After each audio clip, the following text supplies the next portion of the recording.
Welcome to the first physical meeting of the Cabinet of Newham Council.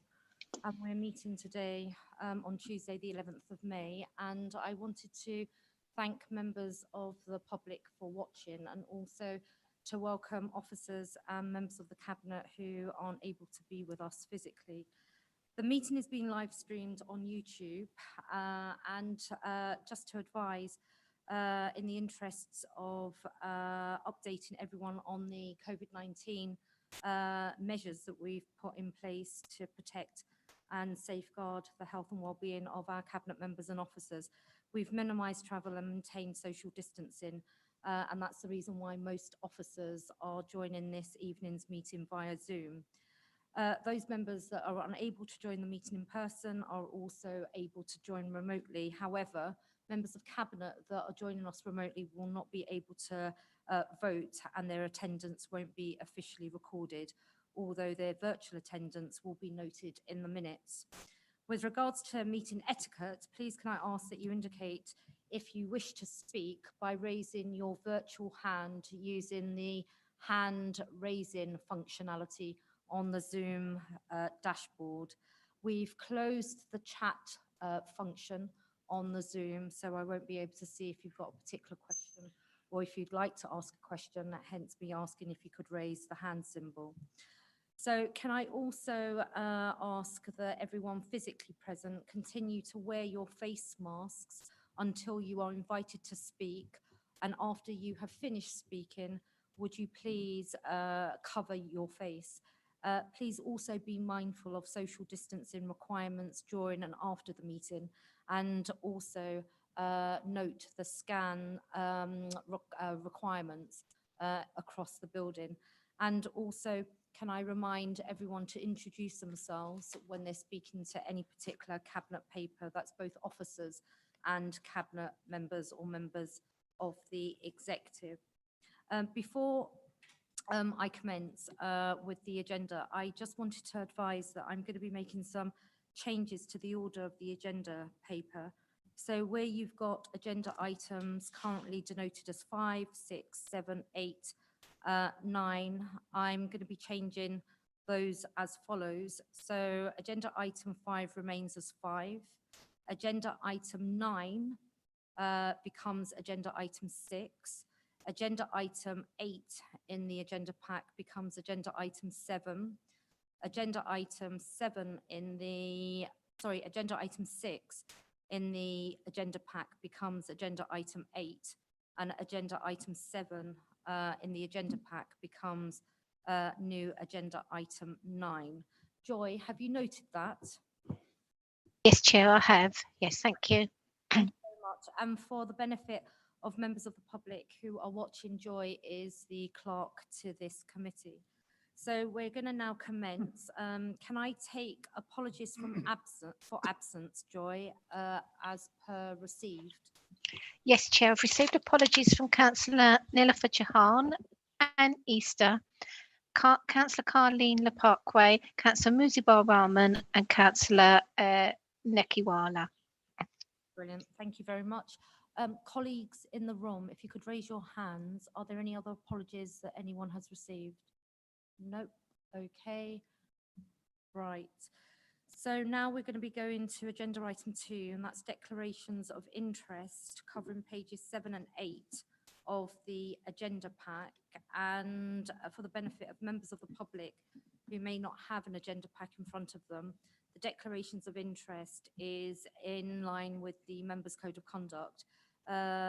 This is the time for members present at this meeting and who will be voting to declare any disclosable pecuniary interest or non-pecuniary interests they may have in any matter being considered in at this meeting, having regard for the guidance attached to the agenda. So having noted all of those, members of the Cabinet that are present at this meeting, can I ask if you could raise your hand if you have any declarations of interest to declare? Right, Joy, just for noting, there are no declarations of interest to declare. Thank you. Thank you. Now, colleagues, we're going to be going on to agenda item 3, and that's minutes of the last previous meetings, and those start from page 9. So I'm going to take these as read, and the minutes of the meetings that we need to approve, and that's the cabinet meeting where decisions were made on the 13th of April, spanning pages 9 to 24. Can I ask members of the cabinet to raise their hands to approve the minutes of the meeting as stated? Chair, I did send my apology for absence for the meeting. It's not noted in. Okay, the so minutes. Joy, the minutes of the meeting on the 13th, they don't note Rohit Dasgupta's apologies. Okay, we'll amend that, Chair. Thank you very much. Thank you, Councillor Dasgupta. So if I can just ask members of the cabinet to raise their hands if they approve the minutes. Thank you very much. Joy, have you recorded that? Okay. Yes, I have. Thank you. Super, thank you. Now we're going to be going on to agenda item 4, which is appointments to outside bodies. And just to advise members of Cabinet and the wider executive and also officers, there are no appointments to outside bodies that I will be announcing today. So now, colleagues, we're going to be going to the first substantive agenda item, and that's the agenda item 5 as set out in the agenda pack. And this is Homes for People, the Newham Housing Delivery Strategy 2021 to 2025. And this covers pages 25 to 90. And I'll be inviting Councillor Shaban Mohammed to also contribute to the introductory remarks, as well as officer colleagues Dave Hughes and Darren Levy. Colleagues, you'll know that across a number of priority areas for delivery and focus, housing is at the top of that list, along with youth safety and investment in our young people. This paper is a significant milestone in our housing delivery intention in this borough against the backdrop of the housing crisis facing us here in Newham and facing our resident community. You will all know and be aware of the statistics. We have some 27,500 people on our housing waiting list. We have some 7,500 children living in temporary accommodation, representing 5,500 households, more than the entire North of England combined. And we have a housing sector that is skewed towards profit making on part of developers, not genuine affordability for our residents or people on the basis of levels that they can afford. It is something that we have taken grip of since I stepped into office back in May 2018, and you'll all recall that at the end of the first year we published the first part of our housing delivery strategy. And this is a conclusion of the subsequent process that we've undertaken to really detail and provide an evidence base around housing need and how we will approach and tackle our need for housing. The paper sets out our new approach to housing. It makes sure that we anchor it in the spirit of meeting our climate emergency requirements. And it's about ensuring that our housing actually responds to housing need of our people.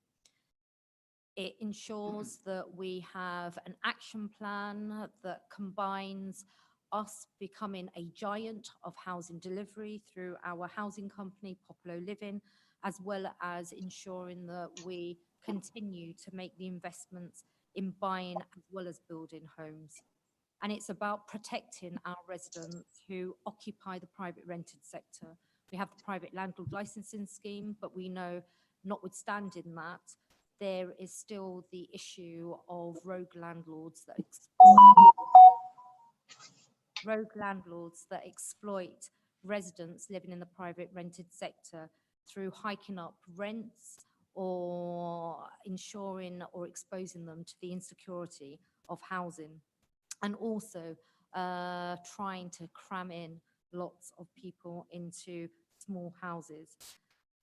This paper also talks through and sets out how we're going to manage and upgrade our council stock, and how we're going to provide specialist housing to ensure that our provision in this area is as inclusive as it can be and needs to be for the diversity of our resident population, both young and old. And it also sets out the vision that we have around tackling homelessness, and that feature or piece of the housing delivery strategy sits alongside various other papers that have been brought to this cabinet previously relating to our approach to rough sleeping. I commend this report to members of cabinet, and I'll invite Shaban Mohammed to make some remarks before we pass over to officers, and then I'll take questions. Thank you. Shaban. Thank you, Chair. This housing delivery strategy, Homes for People, sets out a strategic framework for housing in the next 3 to 5 years. It covers 6 main themes, which represent the most significant challenges and opportunities for the borough: building, buying, securing better homes, putting people at the heart of housing, addressing the climate emergency, a safe and secure private sector, a better council stock, and specialised housing, and tackling homelessness. Our consultation took place over 12 weeks last year with stakeholders, members, and members of the public getting in touch via online surveys, dedicated email inbox, and 2 focus groups. We also held workshops with a range of local stakeholders, such as the voluntary, community, faith sector, housing associations and developers, and meetings with campaign groups such as Newham Citizens and London's Renters Union. Since the consultation, we made a number of changes in response to the feedback, prioritising building, buying and securing of new homes within the strategy, as respondents told us that was the issue and they felt most strongly about, clearly stating what was meant when we say affordable and genuinely affordable and social housing, providing more detail about the powers the council has to deliver new homes and improving housing, changing the tone to reduce the amount of technical jargon, setting out where there will be opportunities for residents to tell us what we're doing, how we're doing it, and setting internal targets for ourselves, and addressing points that will be missed the first time round, such as our support for community land trusts. Thank you, Chair. Thank you very much, Siobhan.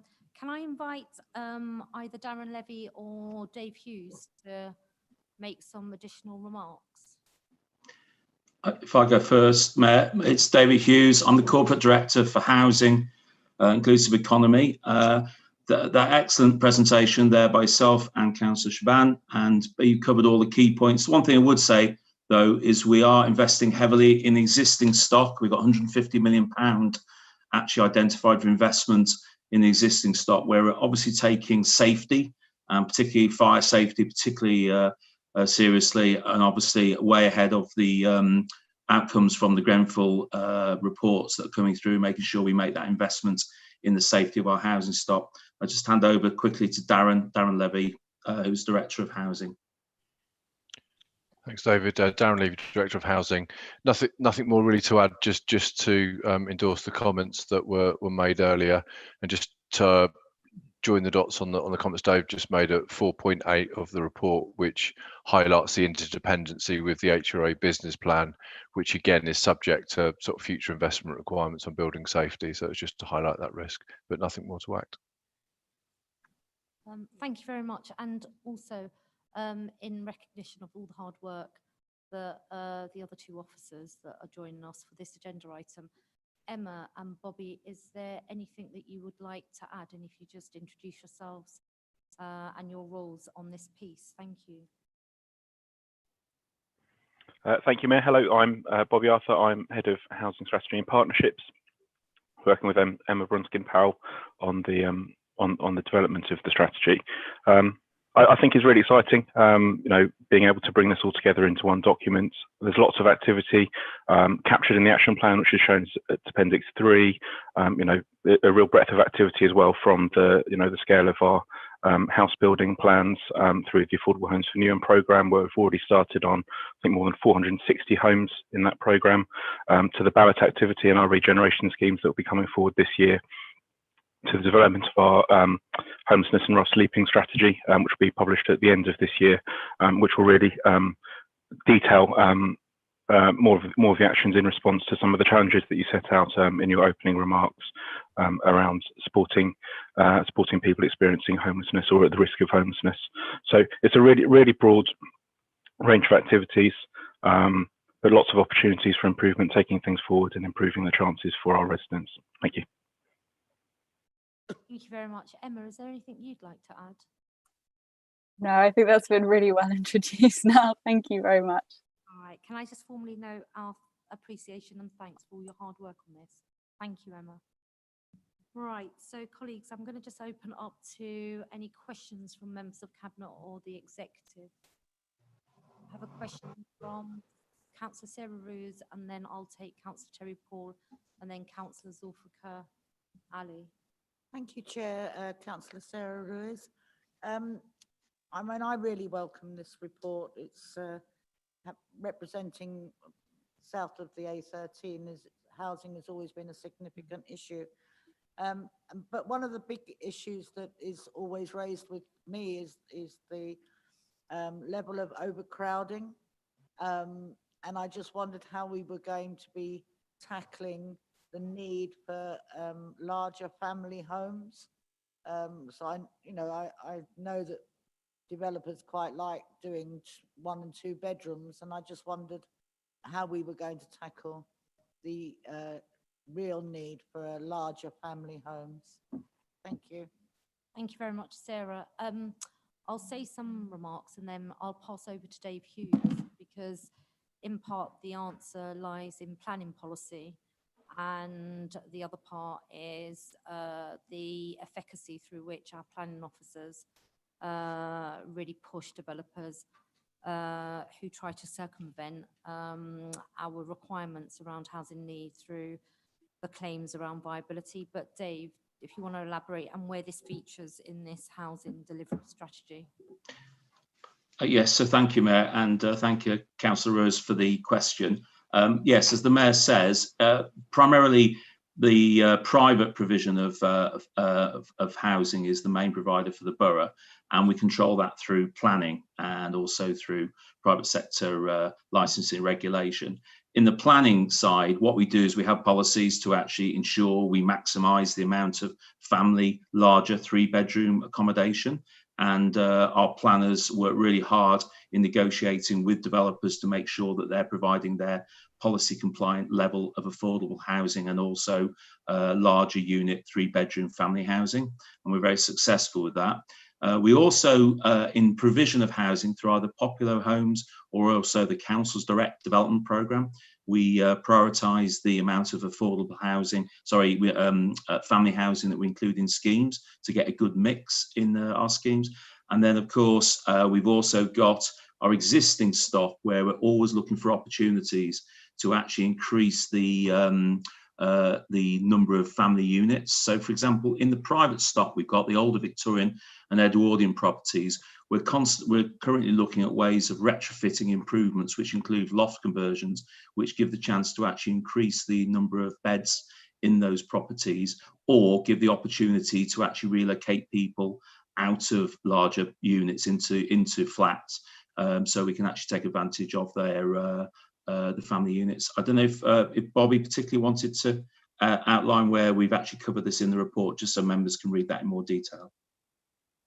Thank you, Dave. Yes, so we have a pilot scheme that we're starting in partnership with Popular Living around the loft conversions there. So we're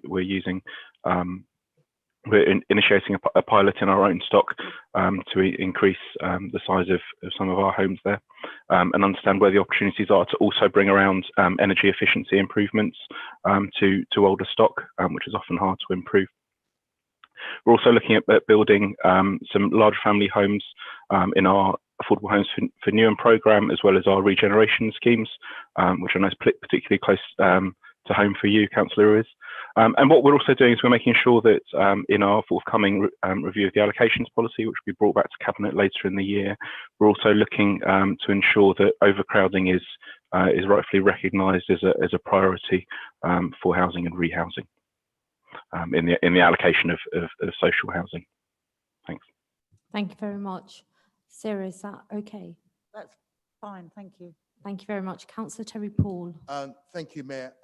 Just a small point. First of all, as a Stratford councillor, I welcome the section in the report which relates to Carpenter's estate. That's section 3.3.5. And I especially welcome the line where it says the restoration of the estate by the councils will mean that at least 50% of all homes will be at social rent levels. I think that should be credible. It's a credible thing. It's really great. And I think we need to celebrate that. So thank you, Mayor, and thank you to the team. But also in terms of capturing the ambition of the whole project, can you give some sort of flavour of how much capital money will be used to facilitate this? I think it's important to say to residents, what is going to be done in their name. Is there any sort of feel you can give for the residents? Obviously, we've got, what, £107 million from the GLA, but we've got our own. Some sort of feel for residents at all? So a question about the scale of investment that we're making in homes for our people. So I'm going to pass this over to Dave Hughes, and then I want to come back to the point that you made about carpenters. Dave.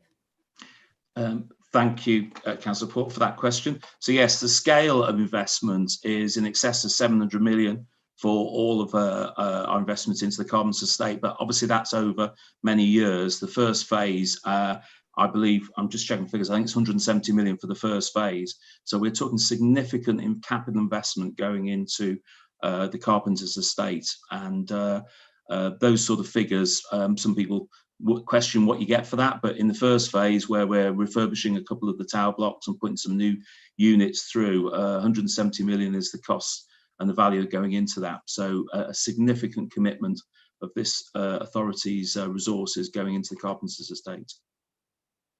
And are you able to just advise, notwithstanding carpenters, the scale of investment that we're putting into building homes and delivering homes in Newham? Yeah, could I just ask Bobby just to give the exact figures on that? Thank you. Thanks, Dave. So as an indicative figure, so the budget for the Affordable Homes for Newham, the 1,000 social homes is £390 million. And as was mentioned earlier, we have an indicated budget of £150 million for investment in our existing stock over the next 3 years. And I think as Darren Levy mentioned earlier, it's really important to note that we've made clear a really important principle that the investment in our existing stock and our commitments to building safety will come first, despite our kind of our high ambitions for delivering new homes. So it's important to take that in context that while we do have high ambitions for homes, and we're looking at lots of different opportunities and vehicles to deliver that, and popular living is a really important part of that.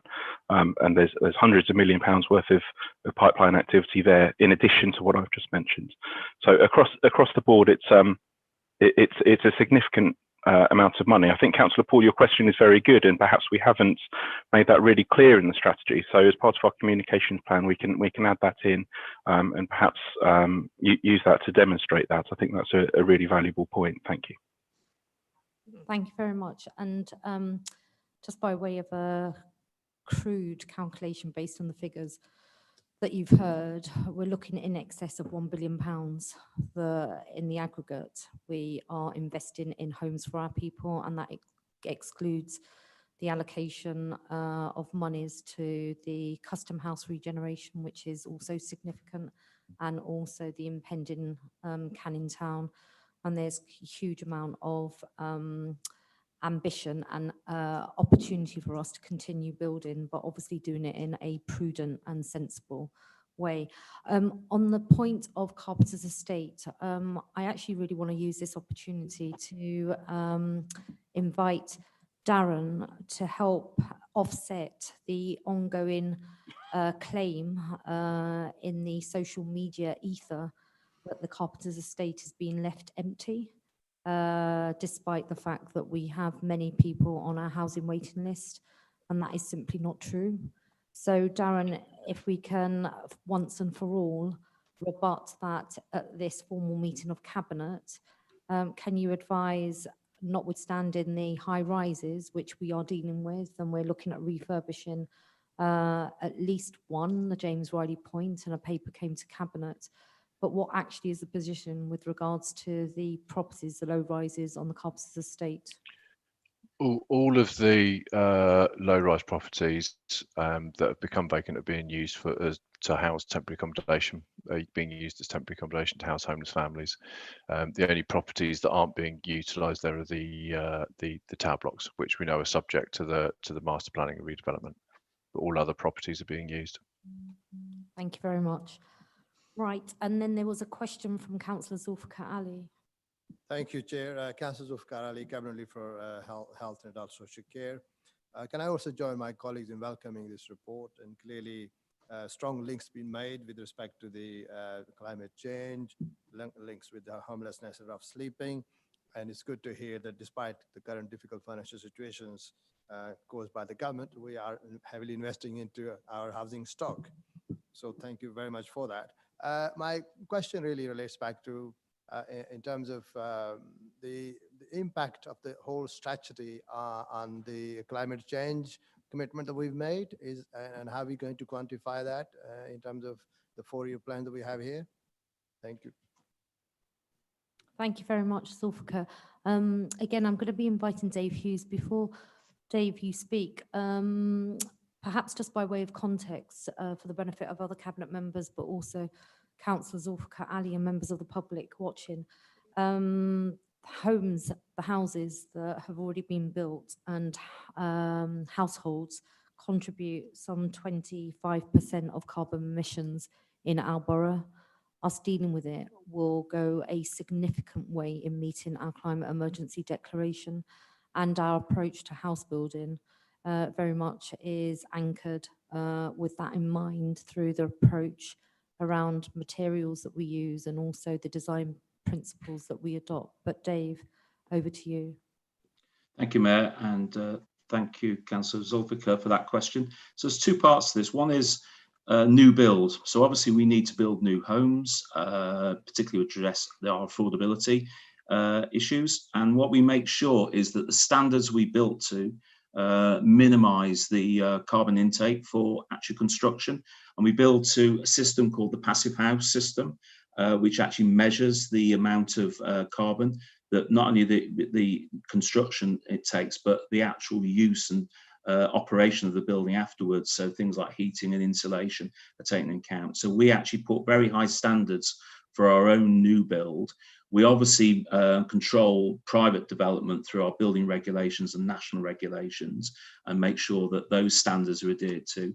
But I think importantly, the actual new build of properties and housing actually is one of the biggest contributors to our carbon footprint. So what we are identifying in the strategy is it's very important to look at retrofit and actually making sure that existing buildings are brought up to the best standards for environmental sustainability, to make sure that we don't have to build as much new build.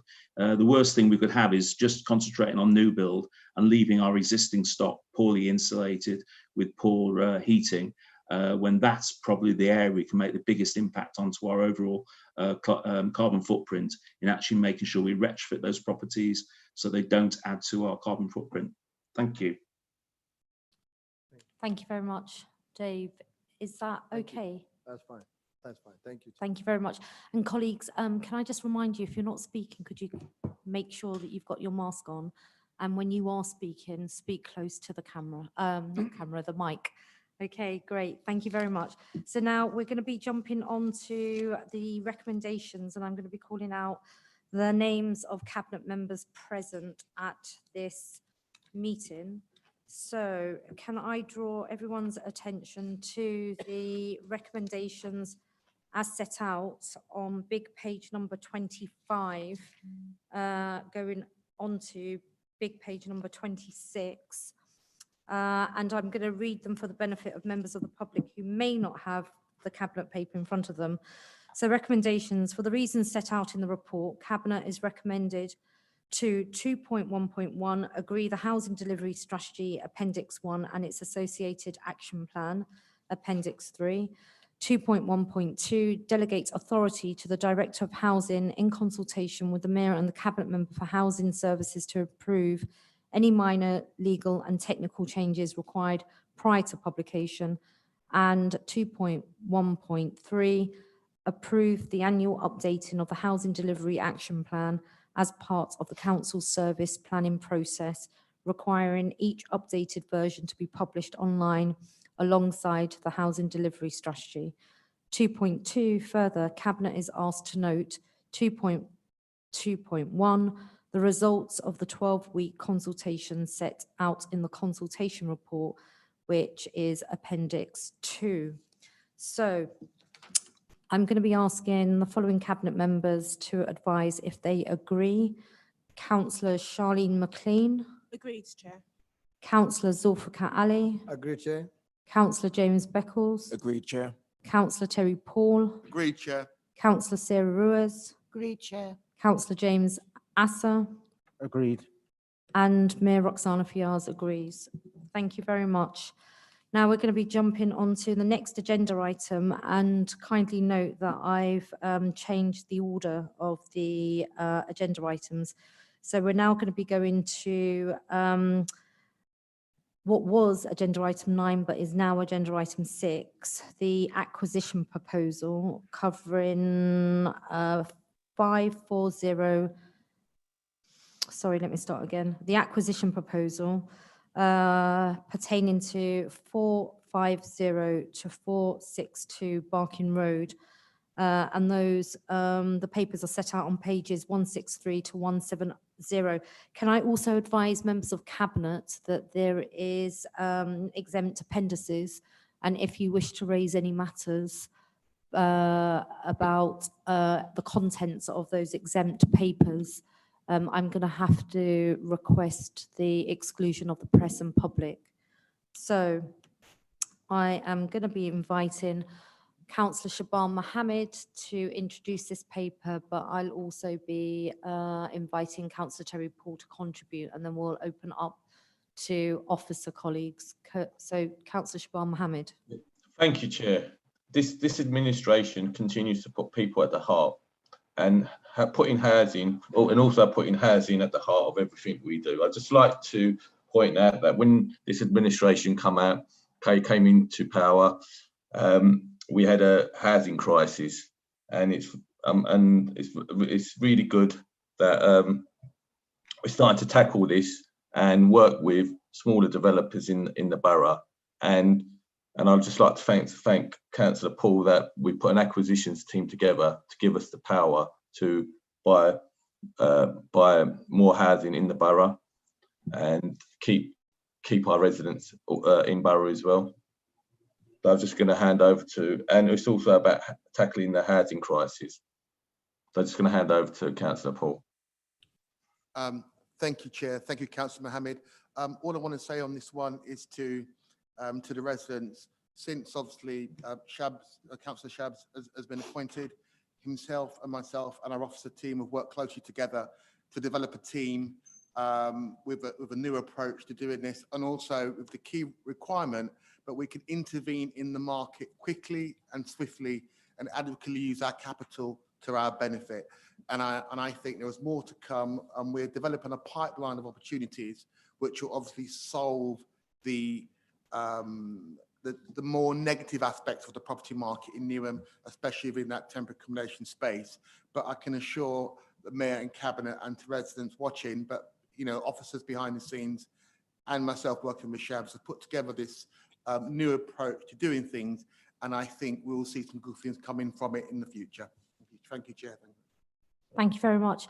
Can I invite officers Conrad and Giles if they want to make any comments Hi, it's Conrad Hall, Corporate Director of Resources. I think there's really nothing for me to add other than to emphasise the points that have already been made, that this is the start of the acquisition process that we hope will help as one of the key components of the housing strategy. With that, I'll hand over straight away to Giles Clark, our Director of Property, who will highlight any key points in the report for you. Thank you. Good evening. Yeah, this is Giles Clark, the Director of Property. The paper relates to a proposal to purchase a new development of 19 homes. And following the discussion on the previous item, I thought it's just worth pointing out that more than half of these homes are 3 and 4 bedroom family-sized units. The building, being a new development, also has lift access and is therefore accessible to those with mobility difficulties. And so we think it will go a long way, not just to alleviating, I suppose, a small part of the temporary accommodation crisis, but also enabling us to house some of those that are most in need and most difficult to accommodate through the private sector. So the proposal delivers various policy objectives. I would probably point out that the paper, the recommendation in the paper is for a delegated authority, and the reason why it is perhaps as it is that as we operate in the private market, we do have to respond to market opportunities, which really means that we are bringing this to you at a stage where all of the key points are negotiated, but we will need further work to be undertaken through due diligence before finally committing to the purchase. And that's what I'd like to introduce, Mayor. Thank you. Thank you very much, Giles. So I'm going to be opening up to questions. So can I invite, I've seen Councillor Charlene McLean, and then I'll come to Councillor Zulfikar Ali. Thank you, Chair. My question is for Councillor Paul. He alluded to more stuff in the pipeline. I don't want you to divulge more than what you can, but is there anything more that you can share with us about that, please? Obviously, what I will say, we're obviously not going to declare our hand onto what property deals we're looking at. But what I will say, in order, there's a process behind this. It's a combined team looking at officers from across the council. And what I will say, but I think we are better scaled up to provide temporary accommodation than ever before in this council. There is still more work to do, so to put the teams together, the right people in the right place. But you can be assured that if there are opportunities in Newham, primarily, that's our focus, we have the ability to make a decision to acquire it if it's right for us and to make intervention on behalf of our residents. But as you're right, I don't want to give our hand away, but as you can be aware, we are ready and able to make those right decisions in the market. Thank you very much. Are you satisfied? Yeah, that's fine, thanks. Thank you very much. Councillor Zulfikar Ali. Thank you very much, Chair. My question was on the similar lines, actually, that Councillor McLean has already asked. I will extend it slightly further. Firstly, to appreciate the good work that's been undertaken by Finance Cabinet Lead and Housing Cabinet Lead, along with the officers from Housing and Finance, because I think it's a great example of collective working in order to look at things from out-of-box perspective. And it's an excellent model. And I think, as Councillor McLean said, it's something that really we need to explore further. Perhaps already knowing the arrangements that we're going through at the moment, set up some sort of framework in order to make sure that we maintain some sort of consistency and continuity in order to reduce the long-term burden with 26,000 plus people on our homelessness, the list. Anything that we can do to reduce the need on that aspect, as well as reducing costs, is greatly welcome in the current climate. Thank you, Chair. Thank you very much. So who would like to take that question? Yeah. Okay. Yeah. It's just really onto similar lines in the answer to Councillor McLean. But in terms of the framework, it's a really good point. And just to expand on that, a recent meeting last month where me and Shabs were talking with officers, we're looking at how we can do more scrutiny of our decisions you know, obviously to provide more diligence to residents and also more diligence to the cabinet and organisation. So what I will say in terms of a framework, yes, as Giles alluded to, there's a delegation framework. Also what we're looking at, there's a regular process of reporting back to cabinet, I think on a quarterly basis. And as well, we come back to cabinet. But more importantly, because we know talking to housing scrutiny, I've always raised the question about what we're doing about temporary accommodation, and more importantly on the quality. As you remember, there was last year there was a motion put forward by Councillor Jehan and Councillor Osei about the standard of temporary accommodation. We are talking to scrutiny about them being involved in the project group so we can get their view on the quality. So in terms of a framework, financially, yes. Also, we're looking at how we can embed quality in what we're doing as well. Okay, is there anything else that Siobhan you'd like to add? All I was going to just add is that, for us as an administration, temporary accommodation takes a lot of funding away from the general fund. So with these acquisitions, it's going to be bringing savings to the council, savings that we can actually diverse and put into other areas that are much needed areas of the council services. Brilliant, thank you very much. Okay, so cabinet colleagues that are physically present, can I draw your attention to the recommendations on big page number 164 of the agenda pack and the recommendations as set out from 2.1 through to 2.1.3b. So I'm going to be asking all cabinet members present to advise if they agree with the recommendations as set out. So Councillor Charlie McLean. Agreed, Chair. Councillor Zulfikar Ali. Agreed, Chair. Councillor James Beckles. Agreed, Chair. Councillor Terry Paul. Agreed, Chair. Councillor Sarah Ruiz. Agreed. Councillor James Asser. Agreed. Mayor Roxana Fiaz. Agreed. Okay, thank you, colleagues. Now we're going to be going to new agenda item 7, which was previously agenda item 8 on the agenda pack. And this is the volunteering strategy. And you'll know a significant theme so far. It's all about our people. It's all about our people with regards to housing delivery and the investments that we are making in excess of £1 billion, plus this new acquisition strategy to help offset the cost pressures of placing our families in temporary accommodation in some conditions that aren't fit for human habitation.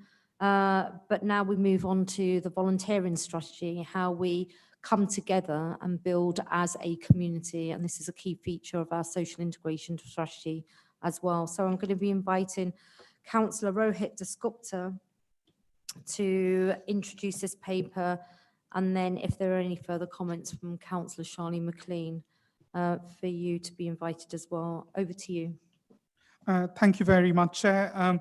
It gives me great pleasure to introduce the volunteering strategy to full cabinet today. The volunteering strategy comes on the back of the social integration strategy, as the Mayor mentioned, that was passed at a cabinet meeting in November 2020. This strategy is a co-produced document with the wider voluntary community and faith sector. As you will see in the document, we have been working on this since December 2019. We've held open space meetings with up to 30 stakeholders. We had a visioning group. We had several working groups and also other informal coffee drop meetings. And the strategy itself has been written by a project team of 6. There are 4 key priority areas that the strategy focuses on. Increasing volunteering participation in Newham with a focus on groups who are underrepresented. Supporting Newham-based charities, community groups to recruit and deploy volunteers. Ensuring the impact of volunteering plays a positive role in building a cohesive and fairer borough, and utilizing a range of training, quality assurance, and evaluation tools to support volunteer needs are appropriately met. In the last 12 months, we have seen an unprecedented set of events emerge from the COVID pandemic. As it exposed our vulnerabilities, it also showed the resilience of our communities. Volunteers played a significant role in responding to the pandemic. Over 10,000 parcels were collected and delivered, over 61,000 meals were provided, and over 10,000 befriending phone calls were carried out, and so on. The public health team also worked with our COVID health champions in producing a range of helpful infographics and helping our most vulnerable. Volunteering has a great impact for the development of skills, building relationships, and gaining a sense of belonging, and building feelings of social connectedness. Our young people too have taken part in a range of volunteering activities. In the last year, more than 500 young people volunteered for various activities lasting almost 2,500 hours. In our council too, this strategy will introduce an employer-supported volunteering scheme to encourage more staff to volunteer in their local community.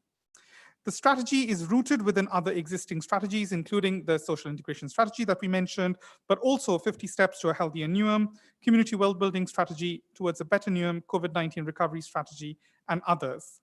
The strategy has been developed with the vision of creating a borough that understands Newham's volunteering activity, values our volunteers, recognizes their contribution, and offers training and development activities, providing capacity building.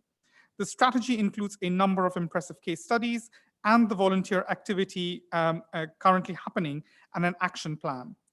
For the reasons above, I request Cabinet to recommend and agree this strategy today. I will invite Councillor McLean and Officers Jessica Crow and Samantha Latouche to make any additional remarks if they so wish. Thank you, Mayor. Thank you very much. Charlene? Thank you. No, I think that Rohit's covered it all really well. I'd just like to take this opportunity to thank Councillor Descutta for his hard work on this report and also the officers that have been involved. Thank you. Thank you very much. Jessica and Samantha. Likewise, I don't think I need to add anything, but happy to answer any questions that members may have, Chair. Super. Samantha? I'm happy with how it's been presented, and it's been a positive piece of work to work on. Thank you, Chair. Super, thank you very much. So I'm going to be opening up to questions. Are there any questions? I've got Councillor Genevieve Kitchen. Apologies, first time taking the mask off. I really welcome this as the Deputy Cabinet Member for Community Wealth Building, and as you'll all know, in my other life, I do a lot of work for the charity sector. I was really pleased to see, and for those listening at home, big page 149 is all about the action strategy and really putting down the targets. I was really interested and pleased to see the supporting partnerships organisations to recruit, train and place volunteers, which means we're working with our business community as well. I was wondering if you could talk to me a little bit more about the volunteer hub, because I think it's a really amazing piece of work that we should be really, really proud of. Yeah. Thank you very much. Who'd like to answer? I think Samantha. Samantha.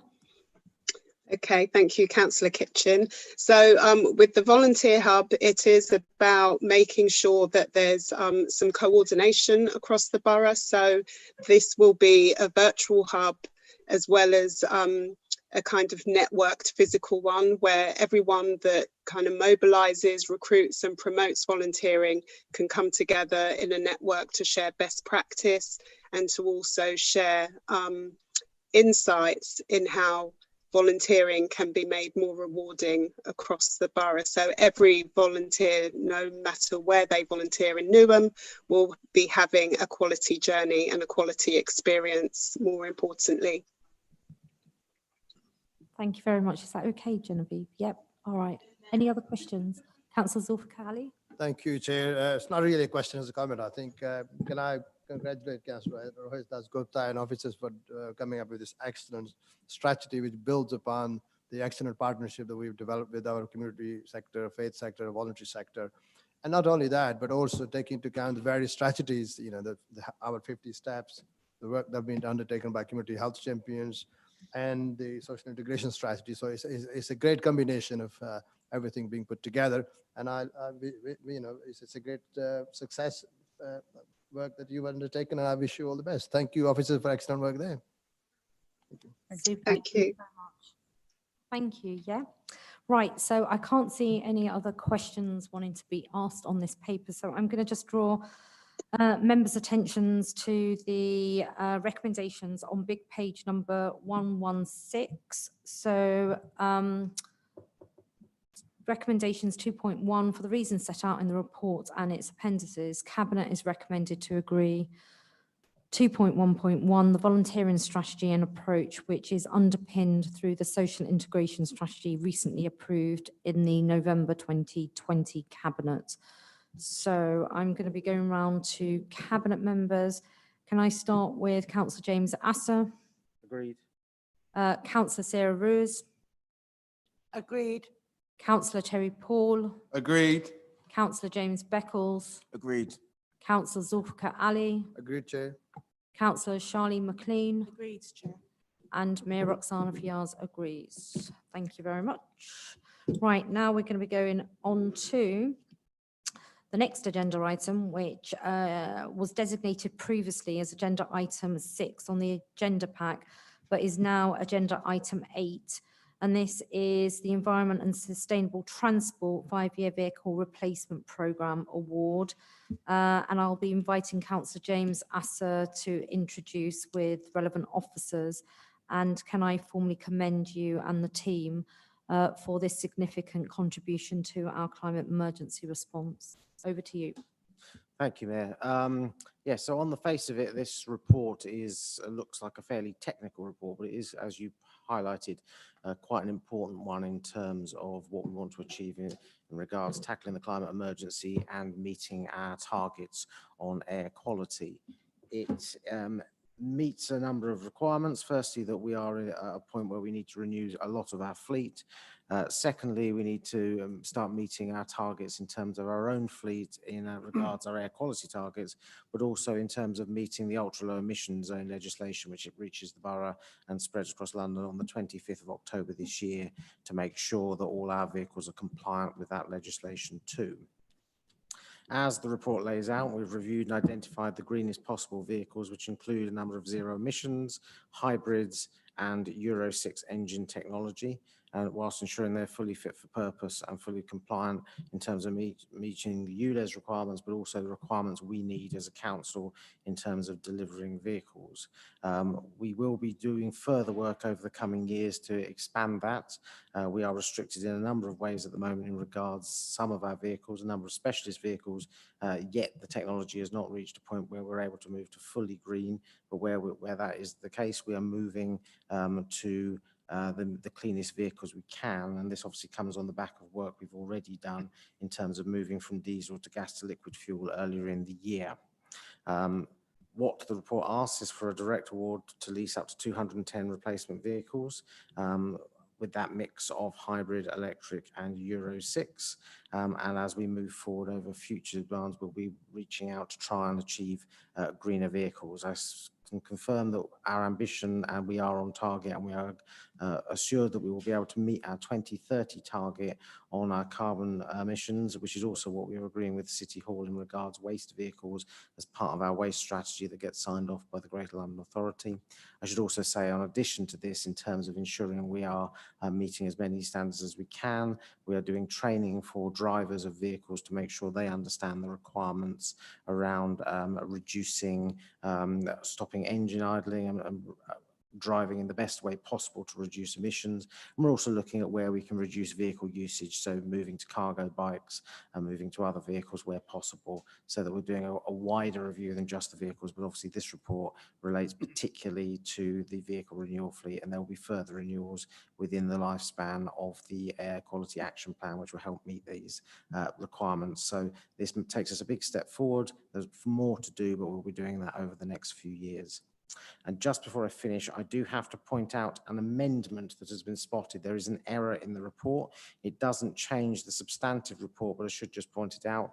In 7.3, I think it is, it refers to Bournemouth and North East Somerset Council. That should say Bath and North East Somerset Council. I didn't want to cause any offence to people, either the people of Somerset or the people of Dorset. So if we could just note that as an amendment, that would be welcome too.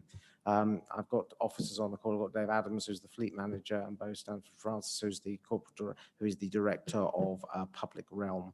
I don't have anything to. I almost promoted you then. Don't tell Jamie. I don't know if either of them have got anything to add at that point.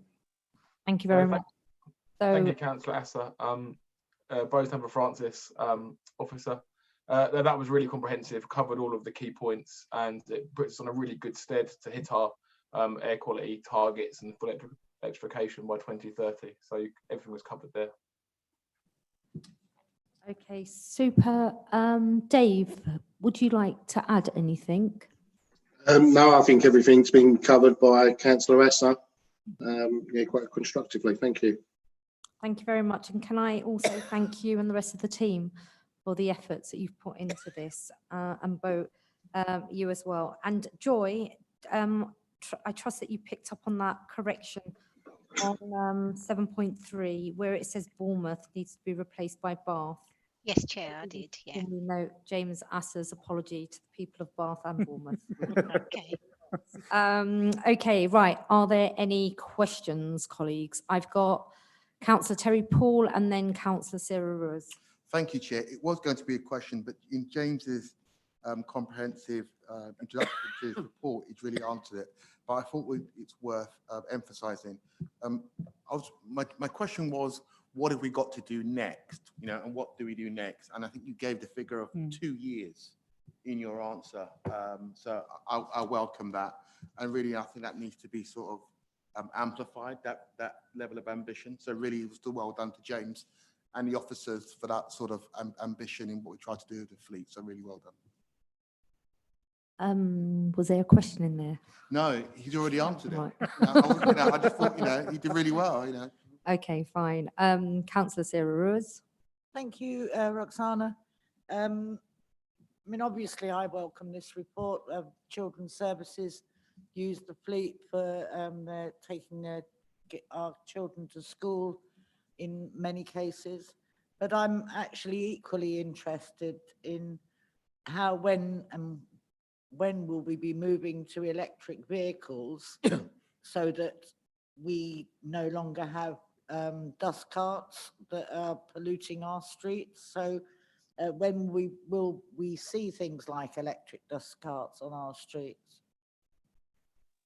Yeah, happy to answer that, and I suspect Dave will be able to add in some bit of technical support on that. So at the moment, one of the areas we're moving obviously in vans to electric, and there is an ambition on this, but where we are kind of stymied at the moment is around specialist vehicles, and obviously you mentioned a bit of the fleet that relates to your portfolio in relation to children's services and the school buses. That's something at the moment we've been unable to move to fully electric. Those vehicles aren't available. I suspect they will become available. And obviously it's balancing out the need to have cleaner vehicles with the need, ensuring the vehicles we've got do the job they need to do, with bin lorries, which are perhaps probably the vehicles that most people see most of the time because they're out every day. That technology is developing, but is not yet there. So a number of councils are experimenting with 1 or 2 vehicles at the moment. There are new vehicles coming onto the market in the next year or so, and I think by the time we get down to the next cycle of renewal in a few years, sort of 4 or 5 years' time, that technology will have leapt forward, because certainly the government's announcement at the end of kind of diesel and petrol vehicles in 2030 means the industry has to move forward. So it's catching up. Unfortunately, it's not quite there yet. The other thing we need to do around that is infrastructure in terms of putting in charging facilities. So we've put in electric charging vehicles for vans, but obviously dust carts are significantly bigger and would require a lot of extra power, which would require a substation and work around that. And the depot is in need of investment. So we are both in an advantageous and disadvantageous situation in that whilst if we had the depot was up to speed, we could look at doing that now. We can't, because we've got to do a lot of work to the depot to bring that up to modern standards. It's been in need of an investment for some time. So that does give us an advantage that we can do that work at the same time as the wider depot work. And there is a task force in terms of the department looking at that at the moment. So some disadvantages, but I think we'll see some big changes in the next few years. I don't know if Dave has got any additional sort of technical stuff about how the industry is moving forward and what sort of timelines we might see for that. No, that was very comprehensive, Councillor, so thank you. The main key is yes, technology is slightly holding back. A lot of manufacturers now are suddenly introducing things like refuse vehicles, whether they're electric, over sort of now in the coming 18 months, which we'll start trialling some of the refuse vehicles probably latter part of this year. Newham's slightly unique. We double shift our vehicles, so obviously the vehicles have got to be fit for purpose for us, but the technology is coming, and over the next couple of years, we'll be trialing many other specialist vehicles. Thank you. Thank you very much. And then Councillor Sarah Ruiz. Sorry, can I just come back with a supplementary? Because Councillor Asser raised, I think, quite a significant point about the state of our depot, and I just wondered where and when we will be seeing an upgrade in the depot. I can take that if that's okay. Vice Mayor Francis again. So we had a company come in last week, Dave commissioned, to do a full constraint survey. So I'm sure people know where the depot is at Folkestone Road. There's also the Thames sewage works beside it. So we believe there's some voids underneath the depot, which are kind of areas of land where we're not clear what the makeup is. There's also kind of the refuse tip beside. So there's quite a lot of exploratory work to be undertaken. The survey has now been initially completed. It may lead to some detailed excavation to see what's underneath the depot at present. We're working to a 5-year time plan. So we're looking to go out to tender for refuse vehicles quite soon. We generally buy on a 5-year plan. So it should be that the depot renewal and the vehicle procurement aligns. But there will obviously be some design and potentially planning permission as well required for the changes to the depot. So we're working along roughly a 5-year timeline, and the initial surveys have been completed, and it's clear that we need to do some further detailed explanation to just confirm what's underneath the depot at present. Thank you. Thank you very much. Councillor Zulfikar Ali. Thank you, Chair. Again, another welcoming report that seems to be working towards our challenges of climate change and carbon reductions by 2030. So well done again. My only question is around the disposal of the existing fleet and whether there's any potential for any income to generate as a result of that, or alternatively, are there any early termination of lease costs which we need to be aware of? Thank you. I can take that. Dave Adams, Transport Manager. The leases are actually expiring throughout this year and next year, so the replacements will just naturally fit into new leases. So we've got no penalties to get out of leases. With regards to the vehicles, they'll go back to the lease companies and they'll do with them whatever they do. They'll probably end up as used vehicles somewhere in another part of the country. Thank you, Chair. Thank you. Thank you very much. Okay, let me just check if there are any other questions. No. Shabs, Jane? No, I can't see anyone. So colleagues, we're going to just be going straight to the recommendations. So this is recommendations on big page number 92. For the reasons set out in the report, Cabinet is recommended to 2.1.1 approve the direct award to lease up to 210 replacement vehicles utilising existing frameworks. The replacement vehicles to be fully electric, mild, hybrid or Euro 6 diesel fueled to ensure that they are all ULEZ compliant. And 2.1.2 delegate to the Corporate Director of Environment and Sustainable Transport in consultation with the Corporate Director of Resources to approve the award of vehicle operating leases, which will be subject to tender through the Council's finance broker Link Assets. I need my eyesight tested. Right, so Councillor James Asser. Agreed. Councillor Sarah Ruiz. Agreed. Councillor Terry Paul. Agreed. Councillor James Beckles. Agreed. Councillor Zulfikar Ali. Agreed, Chair. Councillor Charlene McLean. Agreed.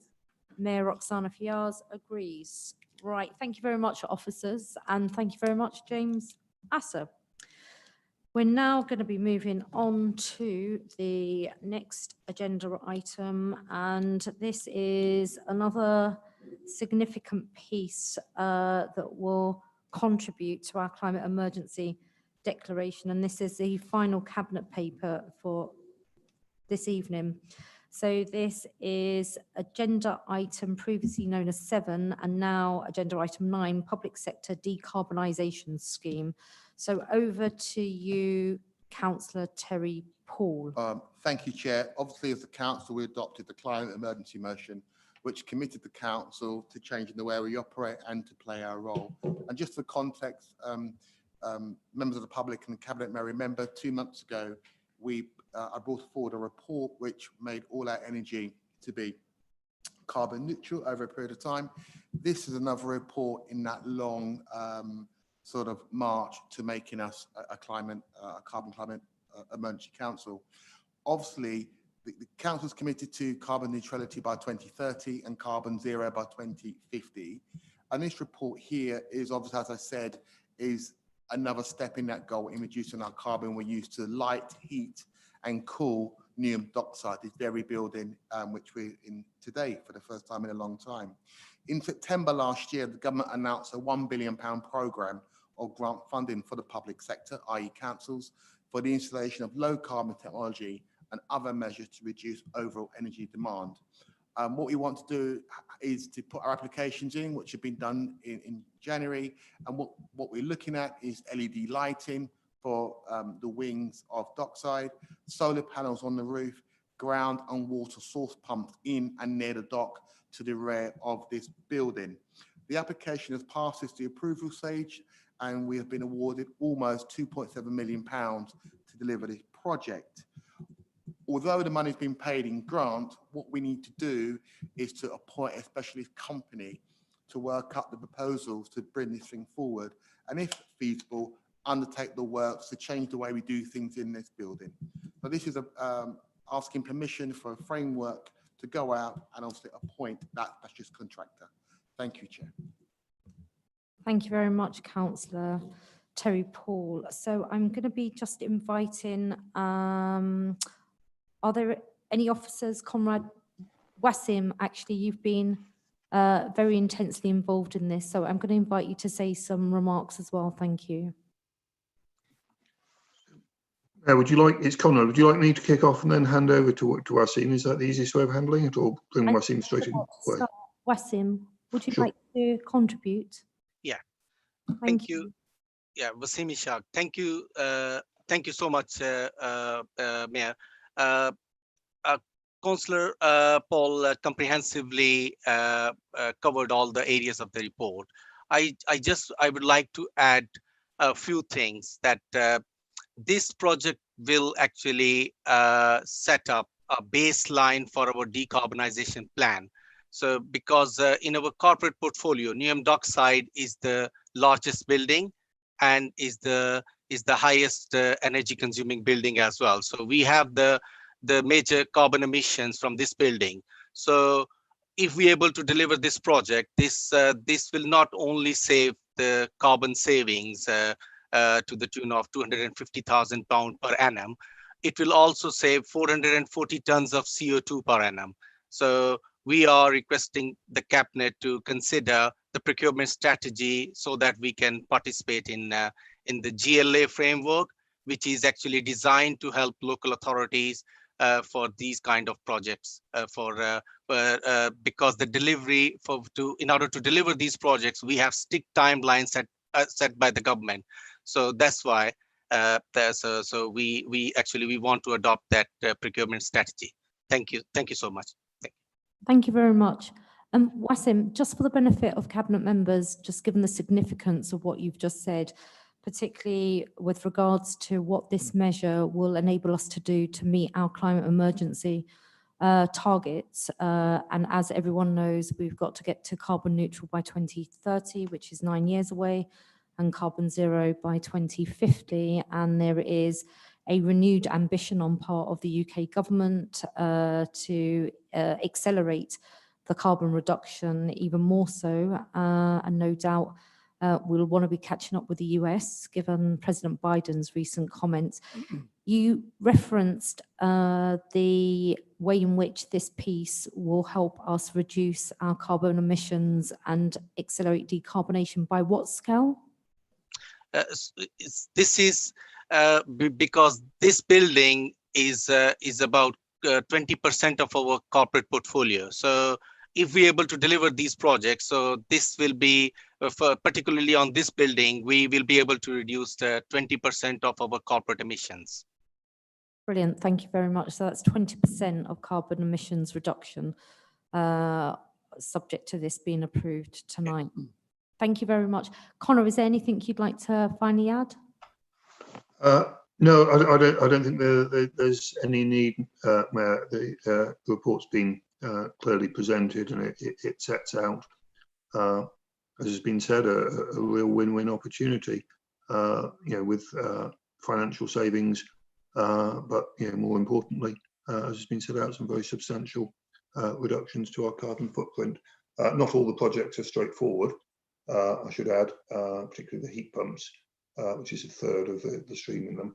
But we're kind of covered for the risk management of that, and in Wasim and the rest of the team, we've got some very good officers who will help to make sure we deliver them. Super, and I know you, and you will make sure it's delivered. Thank you very much. Right, so I am going to be drawing everyone's attention to big page number 106 and the recommendations. For the reasons set out in the report, Cabinet is recommended to 2.1.1, approve the proposed procurement strategy to undertake a mini competition in respect of proposals to reduce the carbon footprint of Newham Dockside by a call-off contract under the National Energy Performance Contract Framework, open bracket refit. There's a reference number at an estimated contract sum of 2,679,754 as set out in paragraphs 4.1 and 4.2 of this report, and 2.1.2, agree to allocate £210,000 of capital funding towards the project as set out in paragraph 4.5 of this report. So, Councillor James Asser. Agreed. Sorry, I was caught on the hop. Don't worry. Councillor Sarah Ruiz. Agreed. Councillor Terry Paul. Agreed. Councillor James Beckles. Agreed. Councillor Zulfikar Ali. Agreed. Councillor Charlie McLean. Agreed, Chair. And Mayor Roxana Fiaz agrees. Great. Okay, so colleagues, we've come to the end of tonight's Cabinet meeting, and can I just thank you all for your attendance, your patience and your diligence, and also can I commend all officers who have joined either physically or online for all of your hard work, demonstrating delivery that is accelerating and underway in this borough, and can I thank you all with huge gratitude for everything that you do for the people of Newham. I want to end by just making two final remarks. One in relation to recent events here in the borough, where, as you all know, we have borne witness to violence perpetrated against two young people. There was the murder of Faris, 14-year-old, some 3 weeks ago, and subsequently that was followed by the murder of Junior Jar. What I have done working with officers and the Cabinet leads is work very closely with the police colleagues who are our police service here in the borough to reassure our communities that we are absolutely focused on keeping our community safe and ensuring that there is safety on the streets. We have enhanced police visibility and the police officer complement in the borough in the immediate period following those two tragedies, and we have also been investing since 2018 significantly in the required investments for our young people, including those most at risk. I, last Friday, paid my respects to the parents of both Faris and Junior Jar. These are not easy conversations to be having as the Mayor of Newham, but it was important for me on behalf of the administration that I went to meet with them personally and reassure them that we will do whatever it takes to support them to find justice. And I also wanted to reiterate my commitment to you all here and to members of the public watching that we will remain absolutely focused on the ongoing investments that our young people deserve and require. We want Newham to become a safe place. It will be a safe place.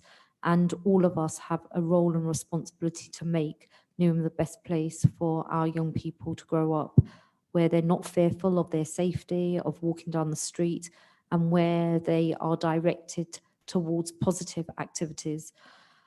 I want to also end tonight's meeting with some remarks about the situation that we're witnessing and that's unraveling in the Middle East. Like many Newham residents, I'm alarmed by the escalating violence we are witnessing in Jerusalem, which, according to media reports this evening, has already led to 20 Palestinians and Israeli civilians being killed. Those that have died include 3 children. Like many people of faith, I'm also pained that a place of God, a place of peace, was violently stormed by Israeli officers, and this is at the sacred Al-Aqsa Mosque during the holiest month of Ramadan.